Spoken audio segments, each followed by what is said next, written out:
कुनै पनि दिन हाम्रो भात खाएको कुरा आउला तर खेत खाएको कुरा आउँदैन, चकलेट खाएको प्लेन चढ्दा चकलेट खाएको कुरा आउला, सिँगै प्लेन खाएको कुरा आउँदैन, हामीले चिया खाएको कुरा आउला, चिया बगान खाएको कुरा आउँदैन, हेटौडाको कपडा उद्योगको कपडा लाएको कुरा आउला, कपडा उद्योग खाएको मुद्दा आउँदैन।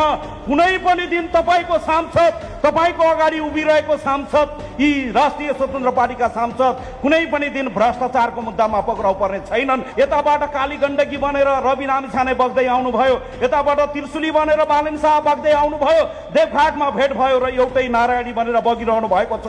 राष्ट्रिय स्वतन्त्र पार्टी एक भएर जानेछ, एक ढिक्का भएर जानेछ।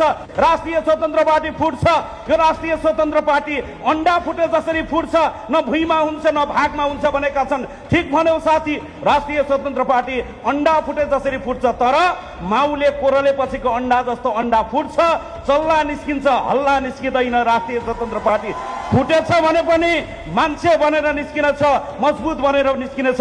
यति कुरा म तपाईँहरूको बीचमा राख्न चाहन्छु। हाम्रो प्रधानमन्त्रीमाथि विभिन्न खालका टिका टिप्पणी भएको सुन्छु, हाम्रो पार्टी सभापतिमाथि विभिन्न खालको टिका टिप्पणी गएको।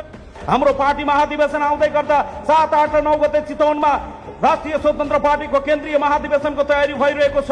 विभिन्न खालका टिका टिप्पणी भएका छन्। राष्ट्रिय स्वतन्त्र पार्टीमा गुटै गुट छ, 2 धर्सा छ, 3 धर्सा छ, छैन। राष्ट्रिय स्वतन्त्र पार्टी एकै धर्सा छ। 7, 8 र 9 गते चितवनमा महाकुम्भ मेला लाग्नेछ। त्यो कुम्भ मेलामा नारायणीमा स्नान गरेर राष्ट्रिय स्वतन्त्र पार्टी थप मजबुत र थप बलियो भएर जानेछ। यहाँहरूसँग धेरै कुरा बताउनु पर्ने केही पनि छैन। म छोटकरीमा 2-4 वटा कुरा मात्र यहाँहरूको बीचमा राख्न चाहन्छु। आदरणीय साथीहरू, लामो समय देशले ठुलो एउटा संकट बेहोरेको थियो। ठुलो संकटको बीचबाट पछिल्लो समय एउटा जेनजी आन्दोलन भयो र त्यो जेनजी आन्दोलनको जगमा निर्वाचन हुँदै गर्दा राष्ट्रिय स्वतन्त्र पार्टी एउटा मजबुत राजनैतिक शक्तिको रूपमा यो देशमा उदाएर आएको छ। लामो समयदेखि जरा गाडेर कुसंस्कार र कुरीतिको विरुद्धमा लड्दै गर्दाखेरि राष्ट्रिय स्वतन्त्र पार्टीले एउटा ठुलो बहुमत प्राप्त गरेको छ।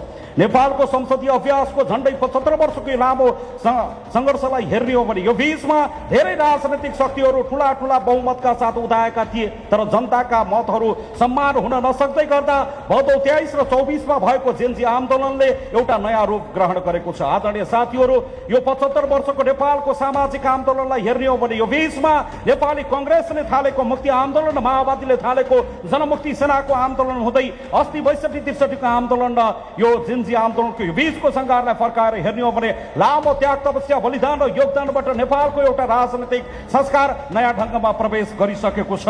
अहिले यो बीचमा लामो समय सङ्घर्ष हुँदै गर्दाखेरि यो बीचमा 52 सालतिरबाट सुरु भएको माओवादीको जनयुद्धमा धेरै नेपालीहरूको रगत र पसिनाहरू बहेको छ। यही